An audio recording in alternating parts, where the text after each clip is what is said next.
Il est pile 9h30 sur Europe 1. Voici le journal des médias avec Adrien Lemaître.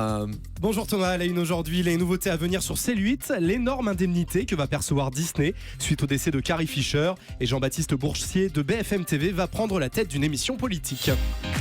On commence donc avec les nouveautés bientôt à venir sur C8 révélées par le directeur général de la chaîne Franck Apieto. Dans une interview accordée à Média Plus, l'homme fort de C8 fait le bilan de sa chaîne qui reste stable sur une année. Il évoque de nombreuses nouveautés à venir et parle d'un nouveau jeu d'aventure en prime time développé par Vivendi Entertainment et tourné à l'étranger. Guy Lagache sera lui à la tête d'une nouvelle marque intitulée Monument. Enfin, l'équipe de Cyril Hanouna n'est pas en reste puisque la chaîne réfléchit à une formule d'après-midi de son émission phare Touche pas à mon poste. Le directeur des programmes cherche en effet un programme tampon à diffusé juste avant. Il en pense quoi, Camille? Le nom de code de ce nouveau rendez-vous, Touche pas à mon après-midi. Et selon nos informations, Valérie Benaïm serait pressentie pour incarner cette émission, qu'il serait un talk-show de témoignages.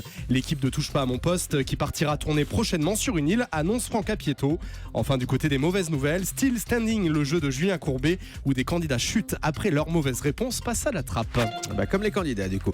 Suite au décès de Carrie Fisher, le studio hollywoodien qui produit Star Wars va recevoir une indemnité très conséquente. Le décès de la princesse Leia, alias Carrie Fisher, va rapporter beaucoup d'argent à Disney, le producteur de la série Star Wars. L'actrice avait en effet contracté une police d'assurance pour prévenir tout risque. Ce contrat avait été signé dans la perspective où la comédienne ne pourrait pas remplir ses obligations de tournage dans les prochains épisodes de Star Wars. La princesse Leia devait avoir un rôle primordial dans l'épisode 9 prévu en 2009. Du coup, le studio 2019, Disney... 2019. Ouais. Du coup, le studio Disney va toucher en compensation la somme astronomique de 50 millions de dollars. De quoi se payer quelques scénaristes supplémentaires pour justifier son absence dans le film. Astronomique en effet. Planète Plus va diffuser bientôt une nouvelle série de documentaires exceptionnels. Nous avons tous rêvé un jour de voir notre futur. Et bien ce rêve, c'est Planète Plus qui va le réaliser à partir du vendredi 27 janvier à 20h50 avec la saison 2 de Rêver le futur. Après le succès de sa première saison vendue dans plus de 30 pays, la chaîne du groupe Canal propose de découvrir 10 nouveaux épisodes pour voir à quoi ressemblera notre vie en 2050. Pour cette nouvelle saison, les plus grands spécialistes des effets spéciaux, de la communication comme Moby ou de la cuisine comme Thierry Marx nous proposent de découvrir à quoi ressembleront la cuisine, le travail, la communication mais également les divertissements du futur dans le premier épisode. Le producteur d'Update Production Alex Fighter nous promet qu'en 2050, le cinéma et les jeux vidéo vont fusionner et que vous pourrez interpréter votre propre personnage dans un film. Ça promet, dis donc. La série Will and Grace bientôt de retour pour une saison 9. Après plus de 10 ans d'absence, l'acteur Leslie Jordan vient d'annoncer le lancement de la saison 9 alors qu'un épisode spécial diffusé le 26 septembre dernier avait déjà séduit les fans de la série. Il semblerait que la NBC ait commandé 10 nouveaux épisodes. Si la chaîne se refuse à tout commentaire, l'acteur affirme que le tournage de la série se fera à partir du mois de juillet. Un retour qui se fera sans Debbie Reynolds, décédée juste après la disparition de sa fille Carrie Fisher. Elle interprétait le rôle haut en couleur de la mère de Grace. C'était très bien cette sitcom, elle passait en France sur Canal+. Deux nouveaux membres du CSA vont bientôt intégrer le cortège. Dans 3 semaines, le collège. Dans 3 semaines, le Conseil supérieur de l'audiovisuel comptera 2 nouveaux sages. L'un sera nommé par Claude Bartolone, le président de l'Assemblée nationale, l'autre par son homologue du Sénat, Gérard Larcher. Ces choix sont encadrés par 2 lois. L'une précise que ces nominations doivent être approuvées par les commissions des affaires culturelles des 2 assemblées. L'autre loi encadre la parité homme-femme. Elle impose que les présidents de chaque assemblée doivent alterner un homme et une femme entre leurs nominations.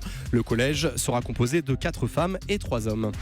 Après le décès de George Michael, son compagnon Fadis Fawaz révèle d'étranges messages. Le mystère autour de la mort de George Michael s'épaissit de plus en plus alors que l'autopsie du chanteur n'a pu permettre de dire avec certitude les raisons de son décès. Son petit ami évoque la thèse du suicide sur Twitter. Il a posté des messages intrigants où il sous-entend que l'artiste s'est donné volontairement la mort. La seule chose que George voulait était de mourir, assure-t-il dans son premier post, avant d'écrire 2 autres mots. Seulement voilà, quelques heures plus tard, les messages et les comptes de son compagnon ont été supprimés. Fadi Fawaz affirme alors que ces posts n'étaient pas de lui et que son compte a été piraté. Les conclusions définitives de l'autopsie ne seront pas connues avant plusieurs semaines. Il faut toujours se méfier de ce qu'on lit sur les réseaux sociaux. Effectivement, il annonce un compte piraté.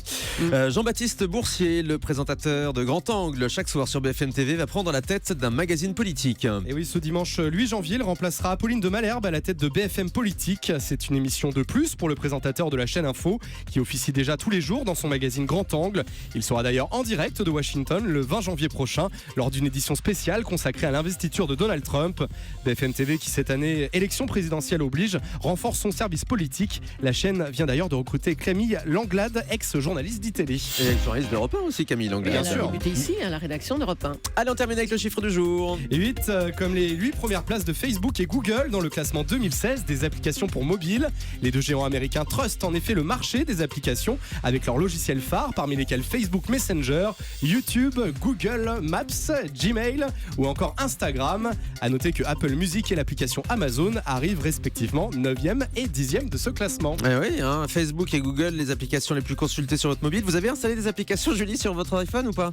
Bah, pas récemment, non. Vous avez l'application Europe 1 quand même pour écouter Europe 1 à tout moment de la journée sur votre mobile. Vous avez ça? Si, oui, j'ai un truc bleu, c'est Europe 1. C'est ça, voilà, avec un E et un 1. Ça voilà, marche. c'est ça, c'est Europe 1. Je viens de le voir.